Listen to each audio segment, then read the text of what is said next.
മധു മുല്ലശ്ശേരിയുടെ ആരോപണങ്ങൾക്ക് മറുപടിയുമായി CPM തിരുവനന്തപുരം ജില്ലാ സെക്രട്ടറി വി ജോയ്. മധുവിൻ്റെ ആരോപണങ്ങൾ സത്യവിരുദ്ധം. നടപടിക്രമങ്ങൾ പാലിച്ചാണ് മംഗലപുരം ഏരിയ സമ്മേളനം നടന്നത്. അനുനയിപ്പിക്കാനില്ല എന്നും മധു മുല്ലശ്ശേരിയെ പുറത്താക്കുന്നത് സംസ്ഥാന സെക്രട്ടേറിയറ്റിൻ്റെ അനുമതിയോടെ പ്രഖ്യാപിക്കുമെന്നും വി ജോയ് മാധ്യമങ്ങളെ അറിയിച്ചു. സമ്മേളനം കഴിഞ്ഞ് അവിടെ ഏരിയ സെക്രട്ടറി ആയിരുന്ന മധു പിന്നീട് ഇറങ്ങിപ്പോയി എന്നും പാർട്ടിക്ക് എതിരായിട്ടുള്ള നിലപാടുകൾ സ്വീകരിക്കുകയും ചെയ്തതായിട്ട് മാധ്യമങ്ങളിലൂടെ ശ്രദ്ധയിൽപ്പെട്ടു. അവിടെ യഥാർത്ഥത്തിൽ ആ കമ്മിറ്റിയുടെ പാനൽ വെച്ചത് മധുവാണ്, പഴയ സെക്രട്ടറിയാണ്. ജില്ലാ സമ്മേളന പ്രതിനിധികളുടെ പാനൽ വെച്ചത് മധുവാണ്.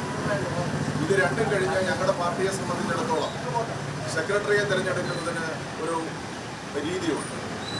ആ രീതിയാകട്ടെ ഒന്നുകിൽ യുനാനിമസായിട്ട് സെക്രട്ടറിയെ കമ്മിറ്റി തിരഞ്ഞെടുക്കും, ഇല്ലെങ്കിൽ കമ്മിറ്റിയിൽ മറ്റൊരു അഭിപ്രായം കൂടി വന്നാൽ അതിന് ഏതാണ് മുൻതൂക്കം എന്നുള്ളത് പരിശോധിക്കും.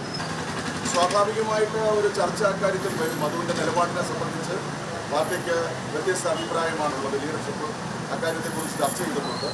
ഞങ്ങൾക്ക് മാത്രമായിട്ട് തീരുമാനിക്കാൻ പറ്റില്ല. ഞങ്ങളുടെ ഉപരി കമ്മിറ്റിയുമായിട്ടെല്ലാം ആലോചിച്ച് അത് യഥാസമയത്ത് അറിയിക്കും.